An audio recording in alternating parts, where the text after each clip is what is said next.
When the flight attendant made the decision to single out who truly deserved to fly in luxury, she made a critical error, one that cost her more than she could ever have imagined. Her words were laced with such venom, they froze the entire crew in place, sending a shockwave through the entire atmosphere. But it wasn't until she crossed the ultimate line that her downfall began. And what happened next? You won't believe it. Kimberly Johnson, a 36-year-old powerhouse entrepreneur and visionary, had just wrapped up the most difficult year of her life. After months filled with relentless negotiations, sleepless nights, and endless pressure, she had finally secured the acquisition of Skylux Air, a renowned boutique airline famous for its exclusivity and luxurious reputation. It wasn't just another business victory, it was deeply personal. Every single step of her journey to the top had been fraught with doubt, skepticism, and more judgmental glances than she could count. But today was supposed to be her moment, her victory lap. The day she'd take off in style for Los Angeles, finalizing her grand vision for the future of the company. She arrived at the private airport with a characteristic sense of purpose and punctuality. Stepping out of her sleek black town car, she looked the part. A perfectly tailored business suit, oversized sunglasses that screamed, "I mean business," and a quiet confidence that made every onlooker take a second glance. The morning sun glistened off her polished appearance as she made her way toward the registration desk, the air humming with efficiency and quiet luxury. Inside the terminal, everything was pristine, polished floors, muted tones, and the unmistakable scent of wealth. Leather, wood polish, and freshly brewed espresso. It was the kind of environment that made you feel as though you'd stepped into another world, one reserved only for the elite. But when Kimberly reached the boarding area, her demeanor faltered. She was greeted by Cindy Meyer, a 29-year-old flight attendant with icy blue eyes and a smile so stiff it might as well have been carved from stone. Cindy didn't know who Kimberly was, and the way she scanned her from head to toe made it clear that she had already passed judgment. With a look of superiority, Cindy spoke, her tone dripping with false politeness.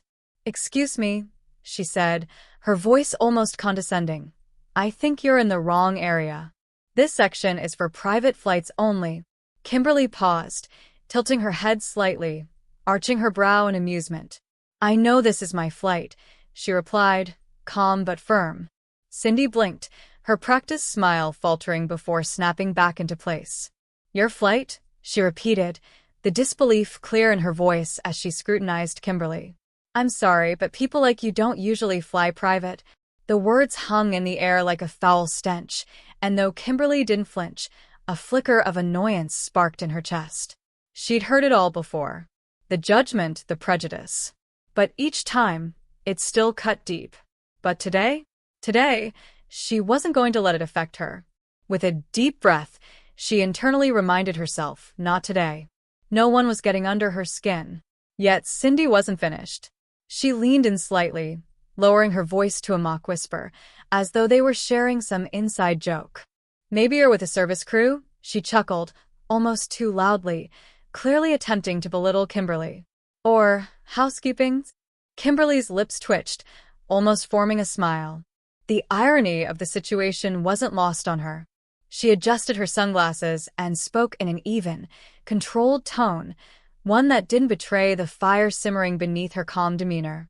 "I've already checked in. Now, if you'll excuse me, I'd like to board my flight." Cindy's nostrils flared as she reluctantly stepped aside, though the disdain in her gaze was unmistakable. Kimberly noticed every detail, the cold glare, the patronizing words. It was clear as day. "You don't belong here." As Kimberly stepped onto the private jet, she couldn't help but shake her head ever so slightly. "Here we go again," she thought, but there was something different about this moment, something in the air that felt more ominous. It was as though the storm was only just starting to gather. The interior of the private jet was nothing short of breathtaking. Luxurious leather seats lined the cabin, stitched to perfection. Gleaming polished wood accents added a touch of warmth, and fresh bouquets of lilies on each table gave the space an elegant sophistication. Everything about the environment screamed exclusivity. But for Cindy Meyer, the blonde flight attendant with an attitude as sharp as a chef's knife. None of this seemed to matter. No, she felt the need to teach Kimberly her place in the world. With an air of confidence bordering on arrogance, Cindy strutted down the aisle. Her lips curled into a condescending smile as she stopped beside Kimberly, who was calmly reviewing documents on her tablet, lost in thought. "So, enjoying the view?" Cindy asked, her voice sweet but laced with venom. Leaning in closer, she lowered her voice to a stage whisper. "I bet this is the first time you've ever been surrounded by this level of luxury. Soak it in while you can, honey, because, let's be real, it's not for people like you." Kimberly paused, her finger hovering over the screen of her tablet. Slowly, she turned her head to meet Cindy's gaze. Her expression remained eerily calm, almost too calm, like the quiet before a storm. "Excuse me," Kimberly said, her voice steady and controlled. "I think you're stepping well beyond the boundaries of your job description." For a moment, Cindy blinked, caught off guard by Kimberly's composed response. But instead of backing down, she doubled down. "Oh, sweetie," Cindy sneered, standing even taller now, her voice ringing through the cabin. "You really have no idea who you're talking to, do you? Let me spell it out for you. You don't belong here." Kimberly's grip tightened around her tablet. Every nerve in her body was screaming to retaliate, but she didn't take the bait. Her silence, however, only seemed to fuel Cindy's frustration. Cindy paused for a moment, glancing around as if savoring the dramatic effect she was about to create. With a flair that could rival a seasoned actor, she leaned in even closer, her voice dripping with disdain. "You're just some charity case who wandered in, where you don't belong," she sneered, her eyes flashing with superiority. "And you know what? I don't have to stand here and pretend otherwise." Before Kimberly could utter a single word, Cindy's smug expression contorted into something much uglier. With one swift, deliberate movement, she leaned forward and spit, right in Kimberly's face. A stunned silence blanketed the cabin. The few crew members who had been preparing refreshments nearby froze, their eyes darting nervously between Cindy and Kimberly, but no one dared to speak. The atmosphere was thick with tension, a suffocating pressure that seemed to press down on everyone's chest, making it hard to even breathe. Kimberly closed her eyes for a brief moment, her jaw tightening as she fought to keep her composure. She reached into her pocket with deliberate grace, pulling out a silk handkerchief. Every move she made was methodical, precise, and far more intimidating than any outburst could have been. Slowly, she wiped the spit from her face, her expression unchanging. Once she was done, she straightened her blazer, looked Cindy directly in the eyes, and spoke with cold precision. "You," Kimberly said, her voice low and calm, "have just made the biggest mistake of your life." Before Cindy could even begin to process the weight of her words, the cockpit door swung open. Captain Thomas Reeves, a seasoned pilot in his early 40s with neatly combed, silver-streaked hair, stepped into the cabin. His expression mixed confusion with irritation as he took in the scene before him. "What's going on here?" he asked, his voice firm, demanding immediate answers. Cindy opened her mouth, clearly prepared to spin some version of events that would clear her of blame, but before she could say a word, Captain Reeves's eyes landed on Kimberly. Recognition hit him like a freight train. His face drained of color as he stammered, "Miss Johnson." His voice softened, almost in disbelief, as he continued, I didn't realize you were on board already." Cindy's confident smirk evaporated in an instant. She looked between the captain and Kimberly, her face now pale, drained of its earlier arrogance.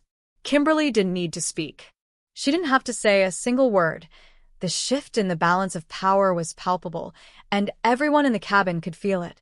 "Miss Johnson," Captain Reeves said, his voice now a mixture of surprise and deference, the tones so different from his earlier approach that it seemed to shake the very air around them. "I deeply apologize for this incident. We had no idea you'd already boarded." Cindy froze mid-breath, her head snapping back and forth between the captain and Kimberly. For the first time, the realization hit her like a ton of bricks.